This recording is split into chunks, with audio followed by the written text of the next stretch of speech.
एकनाथ शिंदेंचं सरकार honey trap प्रकरणाच्या सीडीमुळे चाललं। काँग्रेस गटनेते विजय वडेट्टीवारांचा दावा, वेळ येईल तेव्हा तिकीट लावून सीडी दाखवू, वडेट्टीवारांचं चॅलेंज।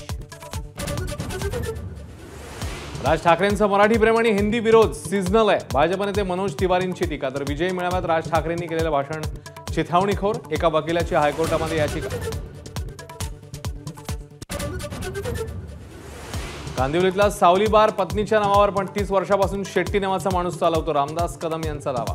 22 बारबाला सापडलेला बार गृहराज्यमंत्री योगेश कदम यांच्या आईच्या नावावर अनिल परबांनी केला होता आरोप। राष्ट्रवादी विलीनीकरणासाठी भाजपला विचारावा लागेल, राष्ट्रवादी प्रदेशाध्यक्ष सुनील तटकरेंचं वक्तव्य।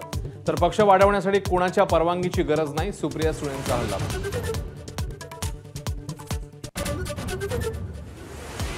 दोन शिवसेना एकत्र येतील अशी आशा, माझा कट्टा कार्यक्रमात अंबादास दानवेंचं मोठं वक्तव्य। तर लोकसभेवेळी शिंदे आणि भाजपकडून ऑफर आल्याचाही दानवेंचा दावा। लोकसभेचं यश डोक्यात गेल्यानंच विधानसभेत मवियाचा पराभव, सामनाच्या मुलाखतीत उद्धव ठाकरेंचं रोखठोक मत। डोक्यात हवा गेल्यानं काँग्रेस नेत्यांनीही केलं मान्य।